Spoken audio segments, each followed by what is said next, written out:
Dobrodošli u Time Tracking mobilnu aplikaciju. Da biste se ulogovali, unesite korisničko ime i broj telefona dobijenih u SMS poruci.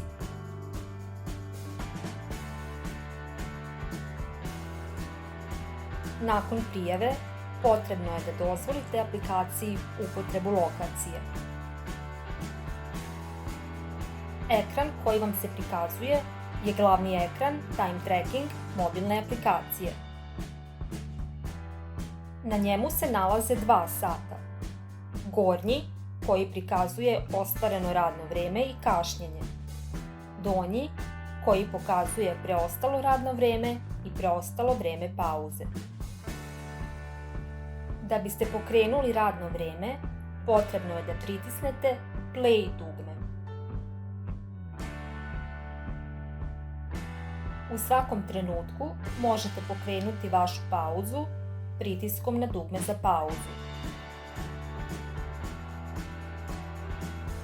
Kada vam istekne radno vreme, dobit ćete obaveštenje i pritiskom na Stop dugme zaustavljate vaše radno vreme.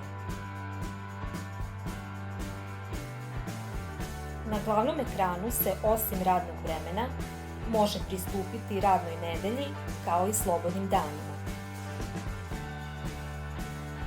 Radna nedelja prikazuje ostvareno radno vreme po danima u nedelji, kao i broj iskorišćenih pauza.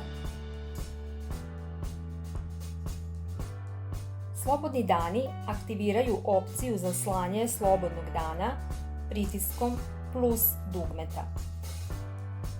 Radni zadaci su jedna od 3 osnovne funkcionalnosti Time Tracking mobilne aplikacije.